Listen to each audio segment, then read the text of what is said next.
Fan చూసుకొని కూర్చుంటావు, మంచి చైర్ చూసుకొని కూర్చుంటావు, మంచి పొజిషన్ చూసి కూర్చుంటావు.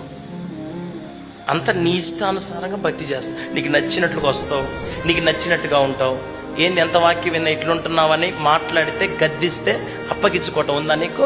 తిరగబడతావు, లోబడవు. ఒక దైవజనుడు దేవుని ఆత్మ ప్రేరణతోనే వాక్యం చెప్పినప్పుడు నేను డబ్బులు తెమ్మని చెబుతున్నారా? ఏం చెబుతున్నారు? బతుకు మార్చుకొని దేవుని రాజ్యం కోసం బతకమని కదా చెబుతుంది. దేవుని రాజ్యం కొరకు సిద్ధపరచబడమని కదా నీకు చెబుతుంది. దేవుని చిత్తానికి అప్పగించుకోమని కదా నీకు చెబుతుంది.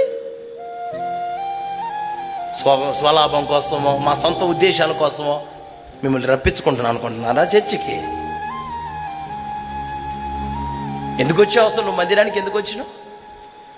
ఆయన గడప ఎందుకు దొక్కినావు? ఆయన మనస్సు నీకు లేనప్పుడు నువ్వు మందిరానికి రావటం వేస్ట్.